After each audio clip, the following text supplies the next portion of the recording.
For Louisiana versus all y'all, Jarrett Roser here with another fantastic LSU football parent, Kandace Washington, the mother of wide receiver Kyren Lacy, who is fresh off a huge game against Auburn, his first time over the 100-yard mark. And Miss Kandace, thanks so much for spending some time chatting. I definitely appreciate it. How are you doing?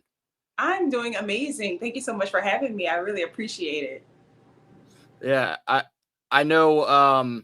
I've tried to get different parents from around the state and pick the right week, and this felt like the right week to talk about Kyren after he ends up catching 4 passes for 111 yards and a touchdown and a big win against Auburn. I didn't ask, were you in Tiger Stadium Saturday? Just kind of take me through what it was like as mom watching that game unfold. Listen, I definitely was in the stadium, and everybody who was around us knew that I was in the stadium because it was amazing. We were all over the place. We were jumping, screaming up and down. We are just so proud of Kyron and all the hard work that he has put in to get to this point. So I was absolutely in the building. Yes. He's had a productive college career going back to leading the Cajuns in receiving yards as a true freshman out of Thibodaux High, and was, a big target for those guys when he was out there, and has been his first year in Baton Rouge. He played in all 14 games and was in the mix of that deep receiving core, and he's been right there behind Malik and Brian this year. Did you realize that, okay, that 57-yarder, that's the longest of his career? That's the first time he's over 100, or were you surprised to hear that? No, listen, I've always known that Kyron could, go out there on the field and get as many yards as he did on Saturday every game. But it's just all about opportunity. It's all about timing. And that's what I try to reiterate to him every time we have a conversation, that every opportunity you get, you have to seize the moment. And he definitely did that on Saturday. The team this year, there's so many running backs, so many receivers, and that can be a problem at times Mm-hmm. for a football team if guys get selfish or feel like they need more opportunities. But on this team, one of the things that's been special about the group is they all seem super close knit and they're supporting each other. And so when you talk about opportunities and just making the most of them, what's that been like to watch him kind of embrace, okay, this is a deep group and I just need to make the most of those spots? What are kind of some of y'all's conversations about that dynamic with this loaded and prolific LSU offense thus far? I think the thing that he and I talk about all the time, and I try to give him as much. He needs a encouragement. That it doesn't matter what's going on around you. It doesn't matter the person on the side of you, the left or the right. Y'all all are a team, and so when one person excels, everybody excels. So just giving him encouragement and letting him know that it's all about timing, and your time is coming. And I feel like the entire team, they all have each other's back. They all love each other. They all support each other. And it's amazing to watch. I don't feel that nobody is has any animosity towards each other. It's just a genuine love for everybody on the team.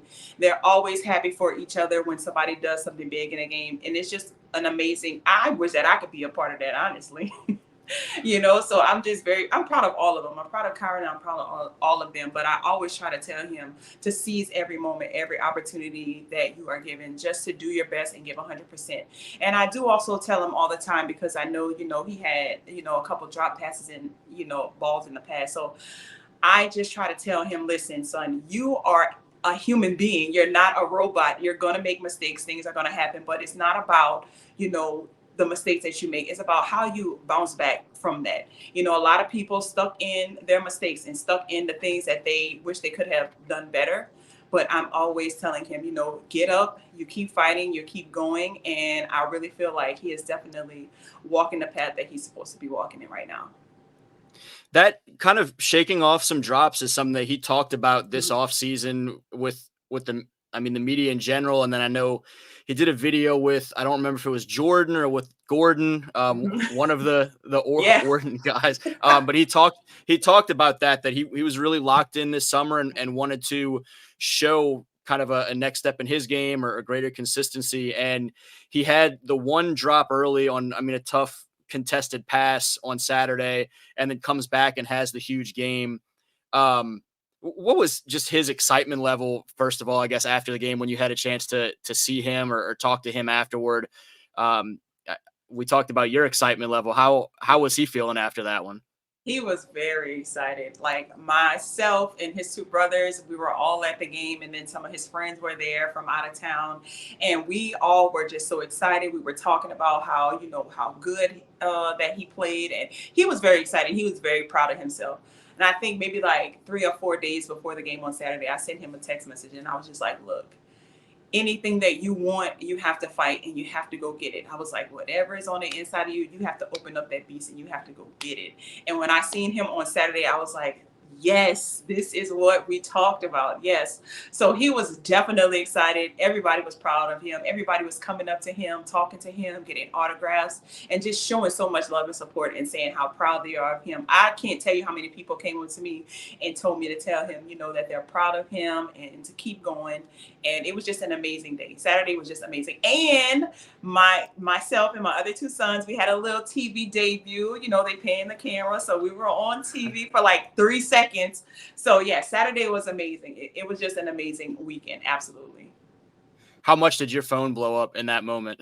Oh gosh, it was going off. It was going off because the guy panned the camera the first time, and we went on TV. But the second time, I mean, my phone was just going off. Like, girl, you on TV? You on TV? I was like, I know. Yeah, so it was good. We talked before, just with, I mean, the mentality of a young athlete when he knows, okay, I let a couple of these balls get away from me last year, and he puts that focus in the off season. There's kind of a fine line of, okay, encourage him, but he also knows that he needs to Mhm. improve. And so not necessarily sugarcoat it. How did you kind of handle that? How did he handle that? You mentioned some of it before, but just kind of the conversations and relationship there as he's going through that off-season work to make sure that he is ready to capitalize on these moments. Well, I mean, I'm not sure, if like Kyron's past, but he's had his fair share of, being in a really dark, tough time because when he was a senior in high school, unfortunately, he got kicked off the basketball team and they went on and they won the state championship. So he's had his fair share of feeling, that feeling of disappointment. But I watched him in that season of his life, going from, well, his junior year into his senior year. I watched him go that summer and work so hard for where his senior year took him to get a full ride. So I know and I have faith that it doesn't matter what Kyren goes through, it doesn't matter what he's dealing with, he will bounce back. And as a parent, I think that's one of the toughest things as parents that we have to do. We have to allow our children just to sit in where they are. And as bad as we want to get out there, we want to do it for them and we want to do all these things. But I think it's very important. Just like we as adults, we have to learn from our mistakes. They have to also. So I think watching him go through that season in high school really prepared him. So I really think that he just has to keep his head up, stay out of his head. At 24 hours, that's all you have. It's on to the next game. Like when the clock hits zero of that game, you got 24 hours to go back in your mind and think about it. And then after that, it's go time for the next game. So you can't soak in it. And I think as he's progressing, he's learning how to, and being more mature and understanding, what his role is on the team as well. It reminds me of when I was younger and watching, or for a couple seasons coaching my younger brother's basketball teams, and the frustration of not being able to just be out there Yeah. and watch them kind of work through what they were going through. Mm-hmm. Yeah. Auburn was a program that when Kyren was in the portal was the other big, heavily rumored, could Kyren Lacy end up at Auburn? There's obviously a connection there with Trevon Reed out there on the plains, a guy from the area. I guess, how serious was Auburn as a contender for him when he was looking for his next home, coming out of Lafayette? And does that make Saturday any more special or significant to have had that sort of a day against against another SEC foe that y'all are familiar with? And Trevon makes sure to let everybody Yes. hear about in the area. Yeah. Well, when Kyren first decided to go into the portal, he was like, Mom, I think I'm going into the portal. And I'm like, what is that? Like, wait, what are we doing? Like, what is a portal? What? And so he was like, he explained to me the process. And I was like, man, are you sure you want to do that? He was like, yeah. So he was like, we went into the portal. And then as soon as he went in there, it was like fireworks, like everybody. So we went down to Auburn and we had a visit and his mind was made up. It was Auburn. We were going to go to Auburn, and that's what it was going to be. But he also had a visit to LSU. And so he was like, I was like, you still have to go. He was like, you think I should go? I'm like, yeah, let's just go. We're going to take your brothers. We're just going to go on the tour. And as we were going through the tour, when we got to the field, I turned around and he's crying. And I'm like, what in the world? And when I saw him crying, I was like, oh, we going here. It's a no-brainer. So yeah, definitely. That's what made it real special. Of course, Trevon Reed, he is a hometown favorite, and shout out to Trevon Reed. So yeah, so that definitely, made Saturday's game, you know, very exciting, So yeah, absolutely. How just kind of sharing with people who maybe haven't spent a lot of time down in the Bayou parishes, Bayou and River parishes, really, how would you describe just the tight knitness of the community? I told you when I've come down there for games or camps or tournaments or whatever it is, it seems like there's kids and coaches and parents from every school in the area there, kind of hyping up folks from other schools and whatnot. And so you've got obviously some other Bayou guys there already with Kyren in Baton Rouge and some other ones on the way in these years to come.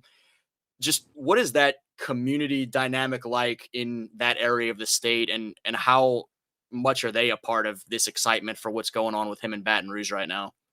The community is very supportive. I mean, we are all one big family. Everybody roots for each other. Every time Kyren does something or another player does something, you can go on Facebook and it's down your timeline. Like everybody from all walks of life, from past teachers, principals, family members, friends, everybody is just so excited for all of those boys to be successful, because we do have a lot of talent in the Bayou area. And so just to see that and to see everybody come together, I've seen people have like LSU parties, like people that don't really like LSU have parties and watch LSU. That's how excited everybody is for him and all of the other players. So we're a very tight knit community, absolutely. And like you said, when you come down there, like you could feel it, you could see it. It's in the atmosphere. So I love home. I love that being on the Bayou. So if nobody has gone to the Bayou yet, you need to really try it because it's amazing. It's a great experience. Any other stories you want to share about Kyren or his journey or anything along the way? Maybe first time you realized he had a chance to be a pretty special student athlete at a high level, or anything along those lines? I think the first time I realized, because Kyron has always been a basketball player. He was like, Mom, I'm going to the NBA. I'm going to the NBA. He is a phenomenal basketball player, absolutely phenomenal. And so he didn't play I think his freshman year or his sophomore year. And then the next year that he played, somebody came up to me and it was like, Kyron is really good in football. And I was like, what? And it was like, yeah, he's like really, really good in football. I think he should pursue football instead of basketball. And I'm like, no, he's totally basketball. He don't like football. Like he played Vikings Bantam since he was 7 years old. And I'm like, he don't like football. And then for his high school, I can't remember what year it was, but when I seen him, I was like, oh my God, like he's really good. Like I'm slipping as a parent because I'm supposed to know this.